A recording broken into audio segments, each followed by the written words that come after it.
Okay, I'm going. And then do I clap to mark the beginning? Yeah, that works. Okay. Okay. I think that's good. Yeah. Cool. I mean, I think you're supposed to clap at approximately the same time as me because I think that's a sign to All right, want to do that again then? Yeah, okay, ready? Okay. Okay, clap twice. I didn't get the first one, but I got the last one, I think. Okay, I'm ready.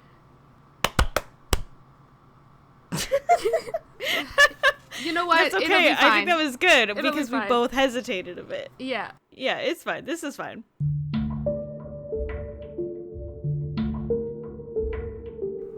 Welcome to the Cryptonics Podcast, hosted by Phlog and Circeanic. This episode was recorded in June of 2019. Music is by Kevin MacLeod at incompetech.com.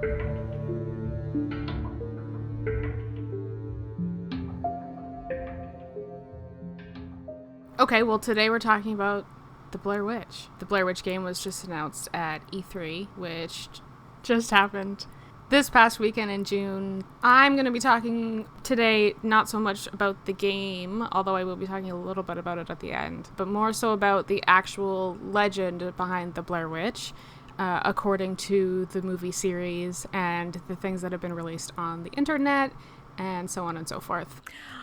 Blair Witch wasn't real, right? Like the movie. No. Sorry, maybe I should have also stated that. Like, I'm talking as if it's real, because it's kind of like, well, I remember watching it and it was terrifying. And then it was like the first documentary style film like that I think I had ever seen. And I didn't know whether or not it was real. I thought it was real because of the format. To make it worse, for the Blair Witch Project, the movie, they even released beforehand basically a documentary. I think it's called The Curse of the Blair Witch. So they interview the friends and family of the students that made the Blair Witch Project, like the students that made the footage that was found in the woods. Yeah. And they interview people a little bit more from the town about the Blair Witch curse. And so that was released right before they released the actual movie, which made it seem like way more that the movie was actual found footage and not just like... That's so genius, dude. I love that shit. It kind of freaked a lot of people out. I loved it when it first came out. And I didn't actually first watch it till it was on TV, so I knew it was a movie when I first watched it, but it was still fucking terrifying. Like, oh, man. Like the idea that they just found this footage, and then when they watched it, it was this horrifying thing that had happened in the woods, so they were just in, right? Like, it's fucked up. I love it. Okay, so I'll go into a little bit maybe about just general description of kind of who the Blair Witch is. In the legends and stories that are told about her, she's often described as an old, thin woman who wears like an old shawl or a long coat that is hiding dark fur that covers a lot of her body. Rather than walk on the forest ground where she lives, she is reported to float above it because she has witchy powers. So obviously, she's got to be super creepy. Oh, dude, the way that you were describing her sounds like me when I'm like about like 70 or so, except the fur part. That's where you lost me. Okay. I thought the fur part was going to be because of it, because you're like living in the forest or something like that, you know? Oh, no, I'm down for like a Melisandre cloak and like... I mean, I'm thinking this woman looks more like the like version of Melisandre without her necklace on. Yeah. But like, floating, furry, and cloaked.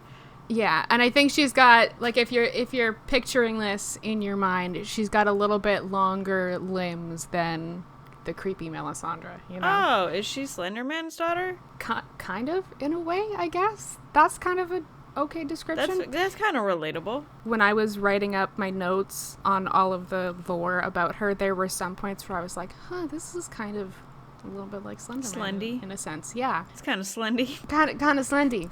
She doesn't ask anyone for $20, though. Oh, well, then they can't be related. I've totally lost my train of thought. I'm so sorry. No, it's okay. It's not your fault. So she's a furry that floats. According to one story, yes. Okay. She's a furry that floats. Tight. That is terrifying. Super, super creepy looking. So the first legend of her, like, witchiness or her first reported witchiness, I guess, was in February of 1785 when 7 children were lured into her home. 7? Yes, oh 7 God. children. I'm not quite sure why 7 children, and it's never really specified like the 7 why. dwarves in Snow White. Holy Maybe fuck, those weren't children. That's an angle I didn't even. They weren't children. They were the dwarves. What if Snow White isn't even Snow White? Like, what if she's not even a princess? What if Snow White is the Blair Witch? And those are her 7 dwarves. I'm so sorry. Continue your story. So she lured children in February. Well, then her house. 7 dwarves betrayed her because they turned her into the police, who accused her of being Assholes. a witch because while they were kidnapped at her house, they claimed that she pricked their fingers and drew their blood. For some unknown purpose, it's never, as far as I could tell, it's never specified why she did this. Men, right? You prick them once and they go and tell everyone. I think all of the children were of random genders, but... Oh, I guess I actually forgot they were children and thought they were dwarves. For I'm going to level with you. 100% forgot they were children. Okay, tight. So they told on her. Those damn children. I think I've forgotten to even mention her name. Oh, yeah. I imagine it to be Elizabeth. Ooh, that's not actually that far off. Her name originally was Ellie Kedward. Oh, Ellie? Elizabeth? Yes. You're psychic, girl. That's creepy. That's my secret. I actually am the Blair Witch. What the fuck? Okay, we're about to get into some stuff that you might not want to admit to then, because... Well, I mean, not everything you hear on the internet is true. Well, let's get into the first thing that happened to the Blair Witch after you were exiled. Yes, me. Some people claimed that she was tortured and tied to a tree outside of the town and left to freeze in a particularly harsh winter that was happening. Other stories claim that she just simply left the village, and because the winter was so harsh, she succumbed to the elements, essentially. Either way, it's believed that she died in the forest. And in the cold. And in the cold, yes. I get cold very easily now because of it. Hoodies just all the time. Well, and shawls and cloaks, apparently. If and you fur. think about it, aren't hoodies just the modern day cloaks? They have the hood on them. They cover like your full top part of your body. Yeah, but also cloaks can come back because I want to wear cloaks. Yeah, but also I don't know how to contact the fashion industry and tell them that I want cloaks to be a thing. This podcast is how you do that. Do that right now. Please make it a thing. I want that. That's it. Perfect. I'm the Blair Witch, and I tell you, bring them back, or I'll levitate at you. You might want to wait to craft your threats until a little bit further into the podcast. Oh, okay. Oh, you think my threats can get better? Okay, dope. Yeah. After her banishment, essentially, from the village, by the next winter, half of the village's children had disappeared, including the original 7 who had accused her of witchcraft. The villagers basically thought the village was cursed now, and they just fucking took off. They were like, no, we're just gonna leave, and they never spoke her name ever again. Basically, it was like a cursed word. Oh, you know, bitches get stitches. Bitches get banished. Bitches get banished, and snitches get stitches. So that was in 1786 when they all fucked off, basically. The town was then rediscovered in 1823 by a railroad worker. It was named after a land developer. The new town name was Burkittsville. Oh. This is the name that's used in the Blair Witch Project movie. I remember that. Wait, how Blair? Why Blair Witch? The town of Burkittsville was originally called Blair. Oh, So okay. the village originally where the witch first originated kidnapped those from children and drew their blood was called Blair. And they redeveloped it and named it Burkittsville. 2 years later, after the town was rediscovered, the witch would take her next victim, 10-year-old Eileen Treacle, in 1825. Well, her name was too similar. There can be only one. Yeah. She was playing near Tappy East Creek, which is in Burkittsville, during the winter harvest picnic. Official records state she drowned in the creek, although 11 witnesses at the picnic, I believe including her mother, say they saw a ghostly white hand come out of the creek and pull her in. Her body was never recovered, and after her drowning, the creek became mysteriously clogged with oily bundles of sticks and remained soiled for 13 days after her death. Ugh, what was in that kid's body? Sticks are very common symbols in the Blair Witch lore. Okay. Maybe just because she lives in a forest. I'm not quite sure why, so she's just like trying to get crafty with whatever she has around her. She's like the Martha Stewart of witches. It is very common for witches to use nature around them in their shit, you know? Yeah, like spells and potions and stuff. Oh, like Wiccan Martha Stewart. Basically, yeah. Yeah. Evil Wiccan Martha Stewart. Yeah. She's pretty fucking evil. So the Blair Witch takes an extended summer vacation, basically, because she doesn't kidnap her next victim until 1886. Her victim is 8-year-old Robin Weaver, who basically comes upon the Blair Witch in the forest. Robin Weaver is the one who reports that she was floating above the ground instead of walking. The witch takes her to her basement, where she just kind of leaves her there for a little bit. Robin isn't initially scared of the witch, but once it starts to become nighttime, she's like hanging out in this basement, and she also pieces. She finds this kind of open window and sneaks out and runs back to the town. During this time, the town has sent a search party out to look for her because obviously she's just disappeared into the woods. The witch has basically left Robin in the basement because she knows that the search party is coming out, so she goes and slaughters them essentially in the woods and displays their body on a really prominent area of the Black Hills Forest where this witch lives. That's metal. There's a picture that's on one of the Wikipedia pages that shows them almost tied together by their hands in a star formation, kind of. They were also disemboweled and basically displayed on this giant kind of flat rock in the forest called Coffin Rock. Oh, I've heard of Coffin Rock from the movie. Yes, Coffin Rock was where they were hiking to in the Black Hills Forest in the Blair Witch Project. I believe they get that tip from one of the interviews that they do in the town in Burkittsville, and so they hike towards Coffin Rock. So this is kind of the lore behind Coffin Rock, is that this search party that was looking for Robin Weaver, who was kidnapped by the witch, gets slaughtered and displayed there. When the first search party doesn't come back, but Robin does, they send a second search party. To look for the search party. That's meta. Yeah. Which is how they discover what has happened to the first search party. They don't have enough people, so they go back to town to grab more, but when they come back, the bodies have disappeared. Where'd they go? There's no explanation. For a lot of this, there isn't even an explanation into, like, why the witch needed these bodies or anything like that. Was she using them for some kind of ritual? Was maybe she just using for them fun. Maybe. Turn up. Yeah, maybe she's just having parties. Gang. Maybe she just needs some friends. So Blair Witch takes another vacation until 1940 for some reason. Maybe because she had enough bodies left over. She didn't need any more. She was full. Yeah, maybe she eats them. Maybe she had like she was preparing for winter. Winter was coming.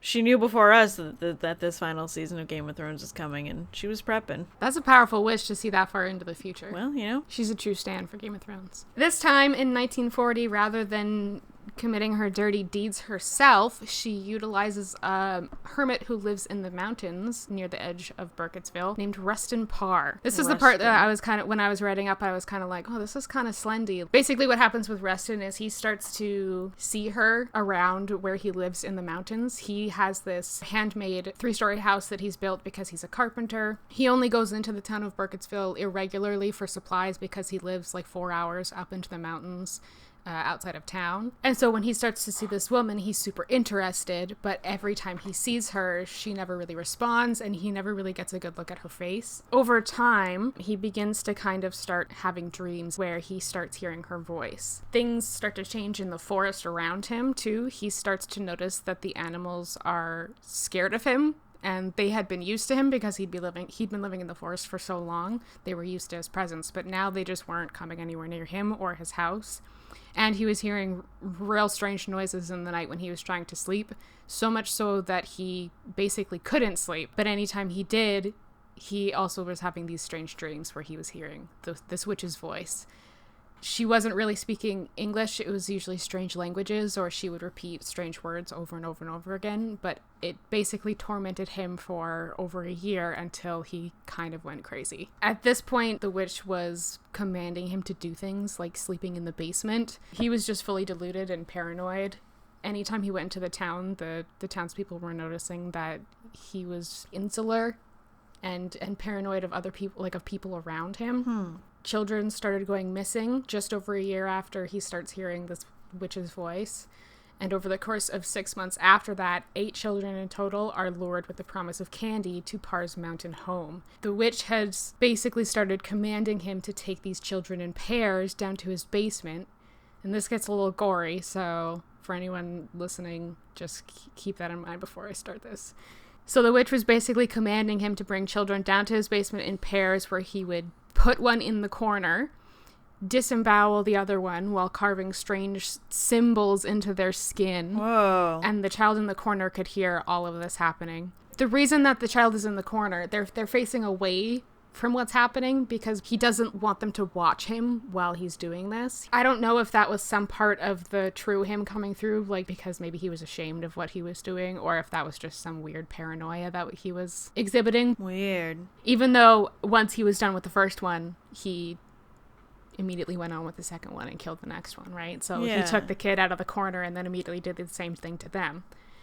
With the exception of one child, Kyle Brody, it's not even really known why he didn't kill this one child, but Kyle Brody was basically in a separate corner on his own for the entire time the other children were being killed. And then once that was done, the witch came back to him and said, "You're finally finished. I won't appear to you anymore if you go into the town and turn yourself in." Okay. Reston Parr releases Kyle Brody, and I think he walks into like a store or something, or into the street of Burkittsville, and basically is just like, "I'm finally finished." And then he confesses to everything in detail to the police. The police hike up to his house, where they find the 7 bodies of the other missing children and like basically see what he's done. He goes on trial in July of 1941 and gets sentenced to death. Like, there's no doubt about it. He's confessed to everything. I mean, to be honest, I'm surprised they didn't just kill him right there. Like, well, right after his trial, some of the townspeople who had been there, including some of the parents of the children who he had murdered, went to his house and burned it to the ground. So they got a little bit of revenge, definitely. yeah, but that doesn't feel like enough. He got hung in November 22nd of that same year. So they only had to wait a couple months to actually see him kick the bucket. Yeah, but like, burning down his house, that's like pouring lava on someone's house in Minecraft. Like, that just doesn't feel all that like, oh man, that took me some time to shoot, gosh dang, that sucks. And then that's it. As opposed to like, hey, I murdered all you babies. Hey, 7 kids at the start? Yes, he took them down to 7 dwarves. Oh my goodness. Yeah, I mean, basically, yeah, because they're kids, they're short, right? It's another 7 dwarves.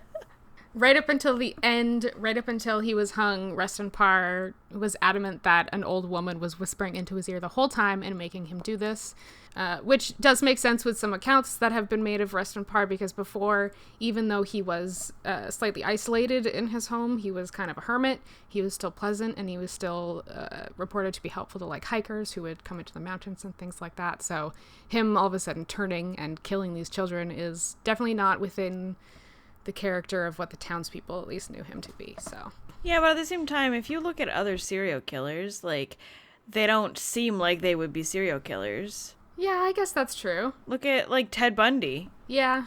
Everyone thought he was like a super nice, super swell, super sweet guy, and also like on the down low, he naughty. There's quite a few like serial killers that are like very charismatic, and so he could have just been a very charismatic duder guy that ended up being a fucking dick and killed lots of dwarves. And and then afterwards, as he's getting like prosecuted for it, he's like, "Oh shit, I probably shouldn't have said it was me." Then he's like, "Oh no, it wasn't me. It was a lady. She controls me." Interesting conspiracy theory that you have there. Either way, poor little Kyle Brody, who was released, was later committed to Maryland State Institute for the Criminally Insane. Wonder why. Wait, that's the little kid that, like, heard everyone get murdered, right? Yes. I believe he may have committed a crime and then just pled insanity, and that's what got him committed. So, like, he was just sent to a facility instead of being sent to prison, right? But at the same time, like, a lot of people that are, like, criminals or have committed crimes usually end up doing that crime because of a trauma of some kind. One of the online, like, interactive stories that ties into the Blair Witch lore, it's called White Enamel. And it goes into the history and, like, some of the fucked up things that happened at Maryland State Institute for the Criminally Insane. It's interactive, so you click through it, and it's super freaky, and I haven't finished it because scary games freak me out. I need that. This is fucking dope. So that's, I think, kind of the last instance of the Blair Witch. Cal Brody sharpens a wooden spoon and, like, just drives it into his wrists. So with all this in mind, this is basically the information that is known to, in bits and pieces, kind of to different people, about the Blair Witch when the film crew in 1994 goes out to make the Blair Witch Project. All right, so the three film students, Heather, Mike, and Josh. Heather is basically the one who came up with this whole idea for the Blair Witch Project, and Josh is a fellow film student at the university that they both are in classes together. Mike is just a friend of Josh's who they've hired to come along to help with the setup, basically, and help film and shit. So they all set out, they do the interviews, they get the information about Coffin Rock from one of the interviewees. This is where they also get the information about how the Blair Witch kind of has fur on her and she wears, like, the long cloaks. They interview a lady named Mary Brown. She, like, carries a Bible. Mary Brown also claims to know and do a lot of things, like be involved in the film industry, and she makes a bunch of wild claims about accolades and things like that that seem a little bit crazy. So they don't really take her seriously when she's talking about the Blair Witch. Well, okay, were those interviews real? No. This is all... Those are, like, Heather, Mike, and Josh, they're all actors. Like, none of this is... Oh, yeah. The people who are being interviewed, they're all actors, so it's all fake. Okay, so everything about it is fake, right? Yeah, everything about it is fake. This is just like Slenderman. Like, everything about it is fake. That makes me a little bit sad. A little bit of me wanted at least, like, the interviews to be real or something. I don't know.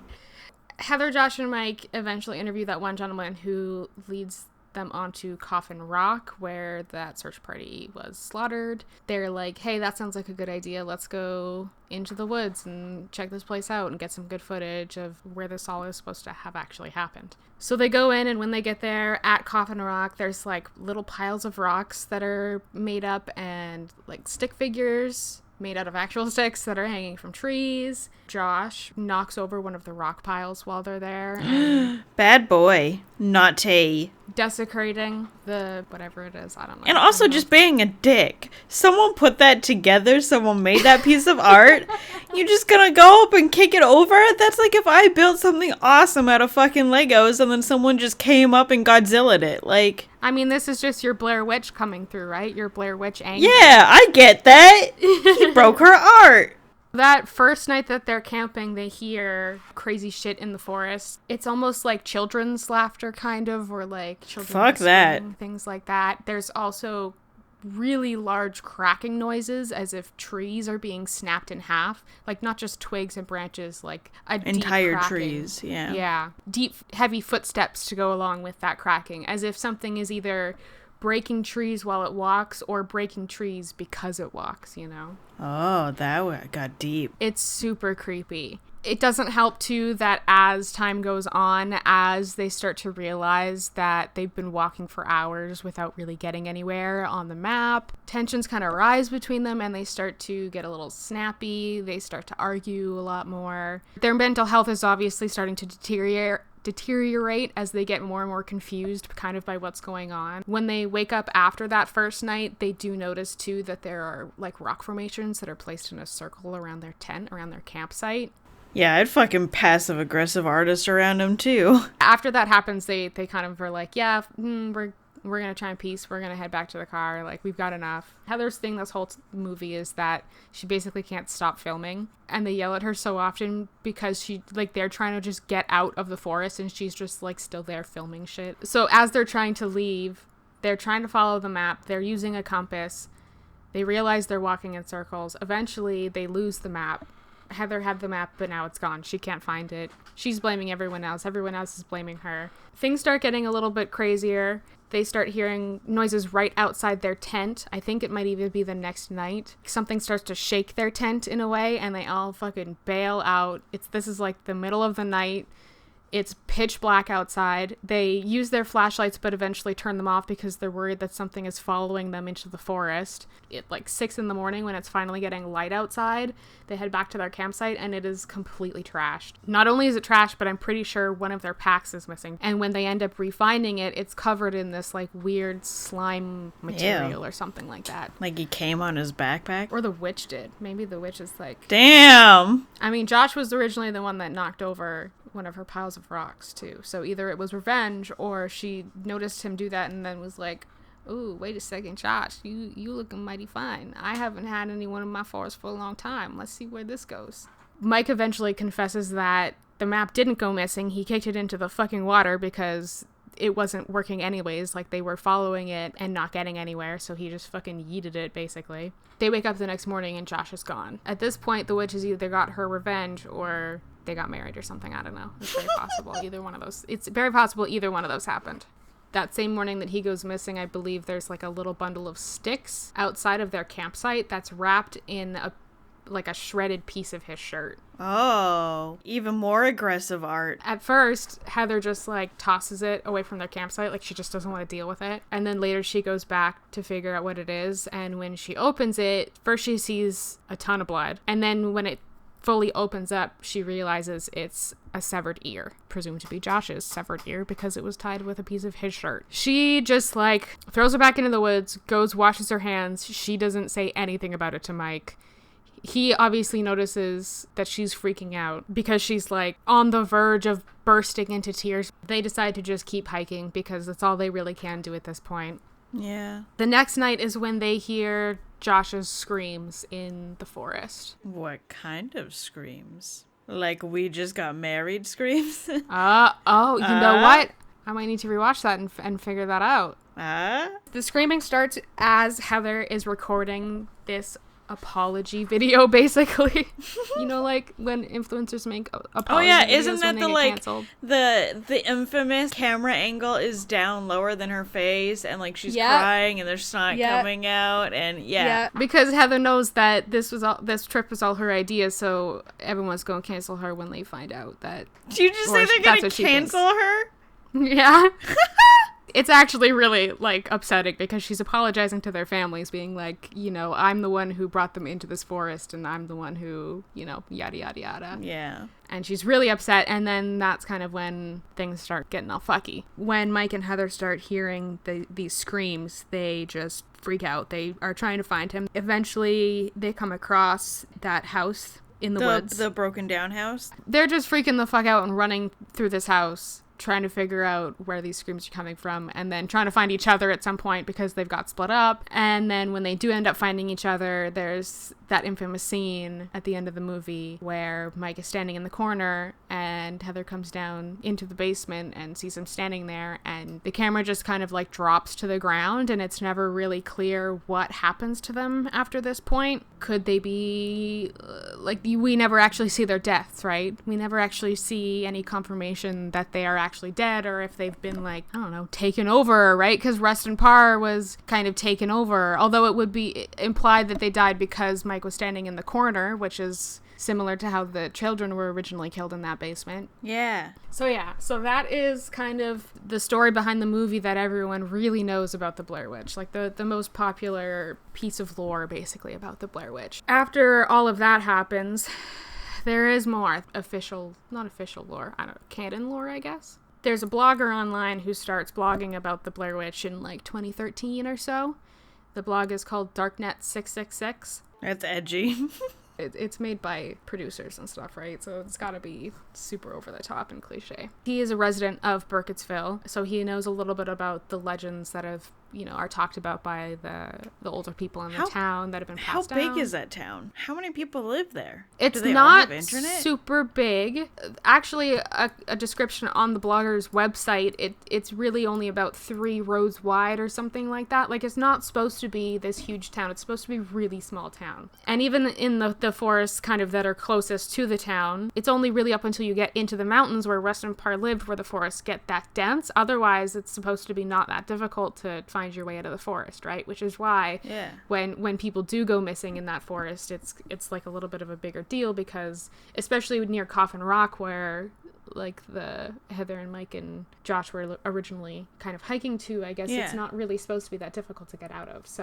So this blogger lives in Burkittsville, and he definitely has an interest in the Blair Witch. He blogs about it a lot. The blog isn't super long, obviously, because it's kind of promo for movies and stuff. But he posts a couple of posts about some other hikers that go missing in 2007. They were following the Appalachian Trail. There is an area of the Appalachian Trail that goes through the forest or part of the state that's near the Black Hills Forest, where obviously the Blair Witch lives.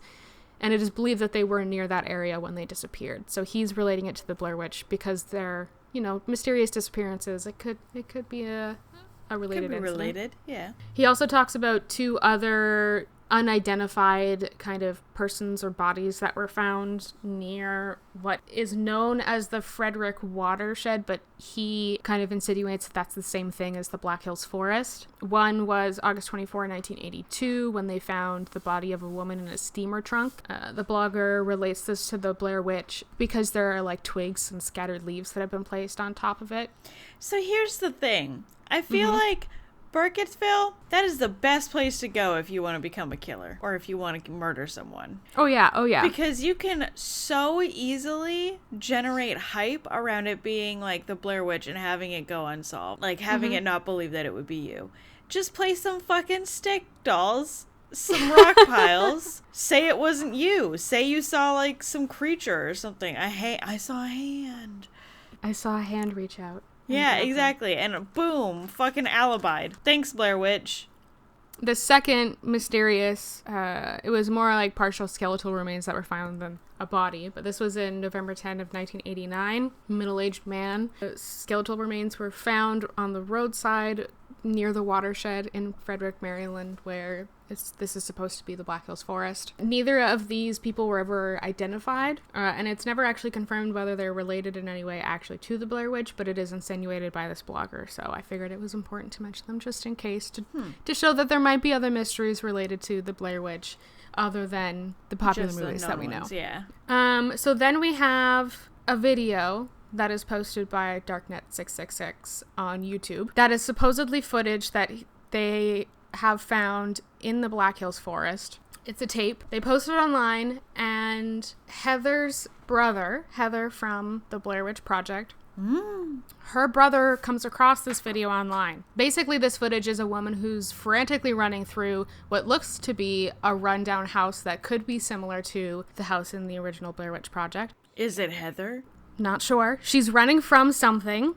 It's very obvious. There's like sounds in the background that make it seem like it's some kind of monster or something. She's freaking the fuck out running through this place, and as she's doing that, she's running up some stairs, and there's a mirror and a super quick flash of, not a super close up of the face, but there you can kind of see part of the face. It's a little obscured by some super dark hair. When he sees it, he's like, that's Heather, that's my sister. I have to figure out what this is. At the time that this is happening, James is also being interviewed for a documentary that's being made by a girl named Lisa. She's interviewing people about loved ones who've disappeared and they've never found out what's happened to them, basically. And even though James has all this footage that his sister apparently filmed, there's still not any conclusion about what actually happened to her. So he believes that she's still alive. He talks to Lisa, this girl who's filming this documentary, and she decides to change the focus of her documentary to being about going with James to the forest to see what's going on with this footage, and finding his sister. And that's where we pick up with Blair Witch, which is the 2016 movie. Okay, I never saw that one. Was it good? Should I see it? When I first watched the movie, I don't think I was really watching it super closely, and I didn't really end up liking it. But when I rewatched it, especially in preparation for like all of this stuff, I actually really enjoyed it because it really shows you just how much the Blair Witch can fuck with once you're kind of in her domain. And even before that, like, yeah. Anyways, I'll kind of go into a little bit about their experiences, but I won't get into too much spoilery stuff. They contact this Darknet 666, and it turns out this Darknet 666 is this guy named Lane and his sister Talia, who live in Burkittsville, and they just found this footage on when they were out in the woods, but they don't want to just tell James and Lisa where they found it. They want to go with them. They want to go back into the woods with them while they film, because Lisa's making this into a documentary, which they should know better than to do, but they do it anyways. Because, the first one. So in the forest, they do experience a lot of similar things to the Blair Witch Project crew. They hear the snapping of the trees, although this time it happens a lot closer to their camps. They hear the heavy footsteps that go along with that. A lot of the same time fuckery happens as well. Like the first night, I don't think they wake up the next day until 2 p.m. Me in high school. There are parts where the group gets separated, and some of them experience time differently depending on which group they're with. Obviously, a lot of death and killing happens. It expands a little bit on the different ways that the witch can kill you and the different, maybe even creatures that she might control. Kind of what I like about the second movie is it doesn't really go into what these things are, which also makes it super spoopy, because you just have, who knows what she has in these woods that could come out and try and kill you or try and hurt you, The house does make an appearance in the second movie, and it just really reestablishes the witch's powers over manipulating reality, right? And manipulating time in a super cool way. In a similar sense to being able to entice people or draw people back into the forest, right? And keep having victims come back into it. Like, it's really, really interesting. And I enjoyed it. Definitely not as iconic as the first movie, but I enjoyed it as a continuation when I watched it the second time. When I watched it the first time, I don't think I was paying too much attention to the details, and I think the details tie really well into the lore of the first movie. So this is like not the sequel Blair Witch 2 or whatever, right? No. So that's the other thing that because that movie was not great. I couldn't really find any copies of it, like even online or anything. I probably could have done a more thorough search, honestly, but I read that it wasn't very good, and I'm going to be honest, I don't even really know how much of what happens in that movie ties into the actual or what's actually canon. I don't even really recall them, like, spending much time in the forest. Most of it was, like, in this, like, building, in, like, a structure. And I've heard there's also, like, people who have, like, powers and shit like that, and it kind of gets a little extra weird. Yeah. People just kind of forget about it, Yeah. Well, because it was not great. So the group from the 2016 The Blair Witch, James Donahue, Heather's brother, his whole crew, they obviously disappear as well into the forest. And that's kind of, as far as I know in that official lore, I think that's kind of where it's ended. Here's maybe where I talk a little bit about the game that they're making. At first, when I was looking into and researching this whole Blair Witch thing, I was really looking at it from the pure lore side of Blair Witch fans who like discussing the lore, right? Who like discussing this kind of stuff, who like discussing the details of the movies and the hidden things and the symbology and all that stuff. And going through that, I was going through like all of their Facebook pages, and the White Enamel Facebook page in particular has a post that specifically mentions that the people who were involved with White Enamel and with Blair Witch and Ellie Kedward and all of this stuff, that they were going to be somehow involved in the video game that's coming out soon, like the Blair Witch video game. That's cool. Yeah, so that kind of gave me hope that they're gonna like actually utilize like a lot of real lore. Yes. However, watching some of the E3 interviews with some of the writers, like they just come out and basically say, we're doing our own take on it. We're doing our own take on what could happen with the Blair Witch. Well, because they could be taking, like, a modern take as someone that goes into the forest and stuff like that. They could be doing, like... Yeah. I could see how they can have room to play. Yes, I definitely see that. It's not like they should have any problems getting the rights. Could be in it? Well, that's what I'm saying is what's probably not going to happen with this whole they're doing their own take on it. Because that was an answer to the question, is there going to be anything from the movies involved, or is there going to be any, like, pre-established shit involved in what you guys are working on? I'm going to be playing the fuck out of that. You definitely should. The creators of... like, all of it. The creators of Layers of Fear are the guys who are doing it, right? So it's going to be a good... I'm hoping at least a good, interesting game. But it sounds maybe just like they made a kind of generic, one of those generic, like, walking simulator games and wanted to throw an IP on it that was super creepy, that they had really good symbology, right? So it's probably still going to be a cool game, but I'll be really disappointed if they don't even include anything actually related to what has already happened in the Blair Witch universe, you know? Because this universe, like, looking at the forums and the pro boards, it's so rich with all of this cool information. Yeah. And they're probably just going to, like, rip the monsters out of it and use that for the game. And then the stick figures, maybe the piles of rocks. Yeah. The, like, arts and crafts side of it. Yeah, kind of. The standing in the corner facing away. All the, like, trademarks of it, but not with, like, the lore enriching it. Yeah, the real soul behind it, you know? The flavor text. Yeah. Listen, if anyone from the makers of the game wants to reach out, I will happily stream your game. We could do another podcast covering the lore for it. But yeah, so that's pretty much all I have for the Blair Witch. There's still a ton more that I could probably go into the forums and really, really deep dive into. Do a deep dive. Yeah, if I ever do that, maybe we'll do another episode. Especially if more comes out about the video game, it'll be interesting to see. Basically, in summary, Ellie Kedward is the Blair Witch. She lived in Blair, the town of Blair, when it was kind of originally formed in the 1700s.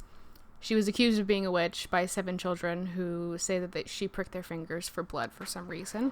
Pretty much since then, she's been getting her revenge, mostly on children, but also on basically anyone who comes into her forest. Especially if you have a camera, so that she can, like, I don't know, maybe she just likes performing.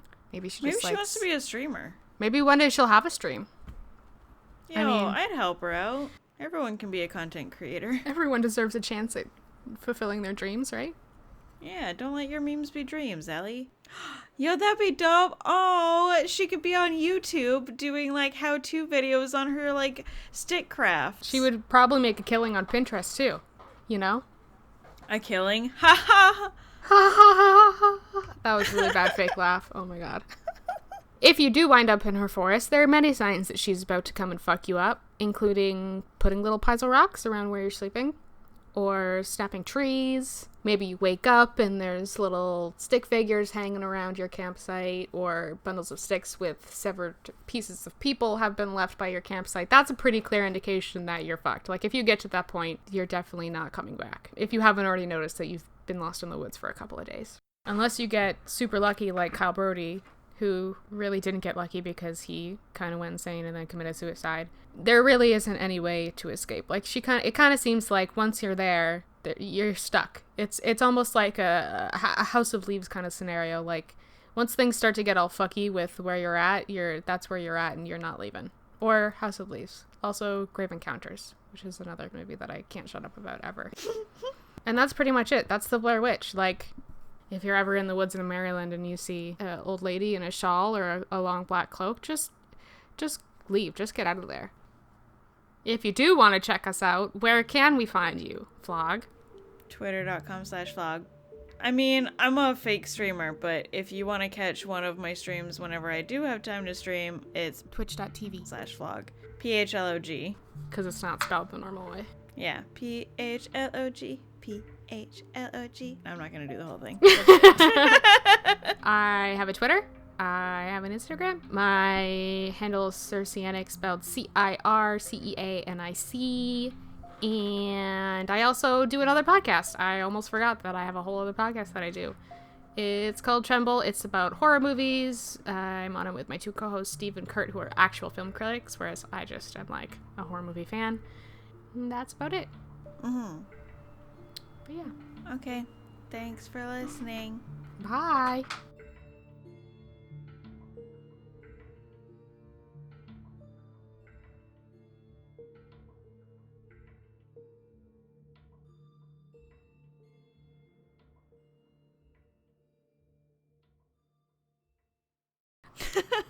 we just gonna leave the whole clapping bit in? We'll see. We'll see what ends up in the end.